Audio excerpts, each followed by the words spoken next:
রাধে রাধে, শুভ জন্মাষ্টমী। চলুন ঝটপট দেখে নেওয়া যাক আজকে আমি কী ভোগ নিবেদন করলাম।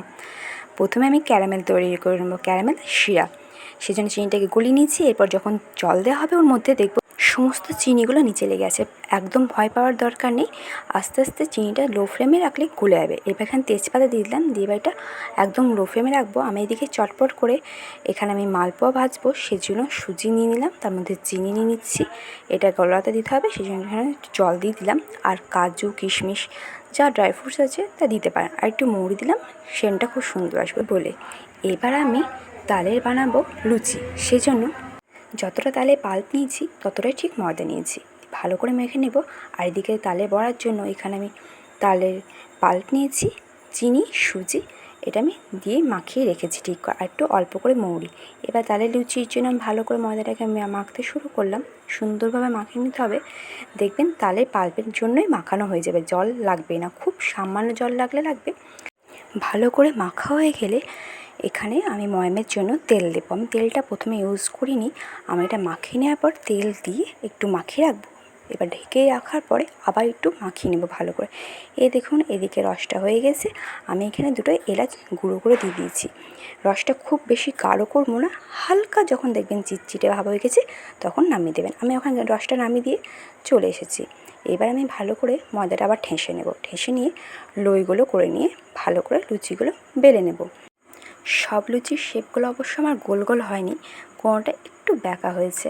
এবার লুচিগুলো ভালো করে বেলে নিয়ে আমি কড়াইয়ে তেল বসিয়ে দিয়েছি। তেল গরম হয়ে গেলে লুচিগুলো একটা একটা করে ভাজতে শুরু করব। দেখুন প্রথম লুচিটা দিয়ে দিলাম।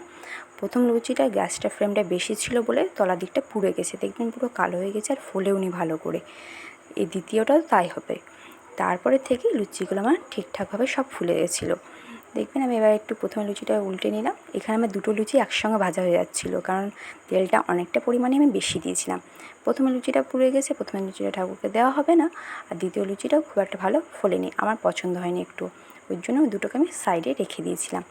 তারপরে এগুলো কিন্তু দেখতে দেখুন কালারটা খুব সুন্দর এসেছে, কিন্তু তারপরে এগুলো একদম দারুণ ফুলেছে আমার, সত্যি করে তারপরে খুব সুন্দর লাগলো। লুচিগুলো দেখবেন দিলাম খুব সুন্দরভাবে ফুলবে, কেননা ভালো করে ঠাসতে হবে, তাহলে দেখবেন খুব সুন্দর করে লুচিগুলো ফুলে উঠছে। এইভাবে একে একে আমি সমস্ত লুচিগুলো ভেজে নিয়েছি, দেখুন কত সুন্দর লাগবে। এবার 4 নম্বর লুচিটাও দিয়ে দিচ্ছি, এটাও ভালো করে ফুলেছে।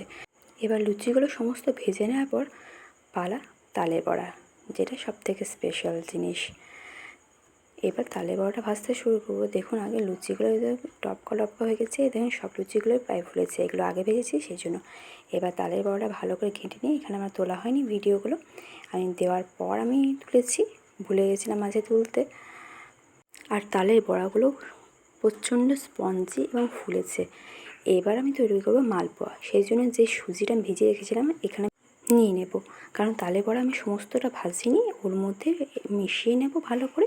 একটু যদি চিনি লাগে তো চিনি দিয়ে দিতে পারেন, আর যদি মনে হয় ঠিক আছে তো একদম পারফেক্ট। এবার আমি ভালো করে আবার নেড়ে চেড়ে নিয়ে এবার আমি তেলের মধ্যে দিয়ে দিচ্ছি, দেখবেন খুব সুন্দরভাবে এটাও ফুলে উঠবে।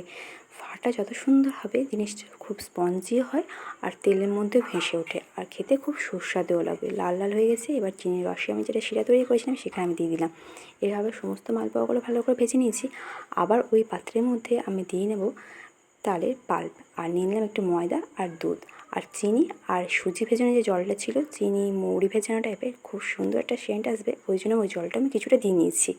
আর চাইলে আপনারা চিনির শিরা যেটা তৈরি করেছিলাম সেটা এখানে দিতে পারেন, দিয়ে ভালো করে ফেটিয়ে নিতে হবে, একদম স্মুথ দেখবেন ব্যাটারটা তৈরি হয়ে যাবে। তারপরে এখানে আমি কড়াইয়ের মধ্যে সমস্ত ব্যাটারটা দিয়ে দেবো।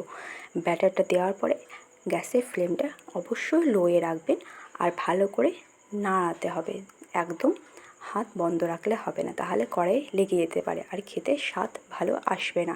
সেই জন্য ভালো করে নেড়ে চেড়ে যেতে হবে। দেখুন ব্যাটারটা আস্তে আস্তে কমে একদম অল্প হয়ে যাচ্ছে এবং কড়াই থেকে ভালো করে উঠেও যাচ্ছে। এবার একটা পাত্রের মধ্যে নিয়ে ভালো করে সমান করে নিতে হবে, দিয়ে বরফি শেপে হোক বা যে কোনো স্কোয়ার শেপে হোক আপনারা কেটে ভগবানকে নিবেদন করতে পারেন। আমি এখানে বরফির শেপে কেটেছি, আর খুব তাড়াতাড়ি তুলেছিলাম সেই জন্য একটু লেগে গেছে। কিন্তু সাদা অপূর্ব গোপালের ভোগের জন্য একবার অবশ্যই ট্রাই করবেন, আর এরকম রেসিপির জন্য চ্যানেলটিকে লাইক এবং সাবস্ক্রাইব করুন। রাধে রাধে।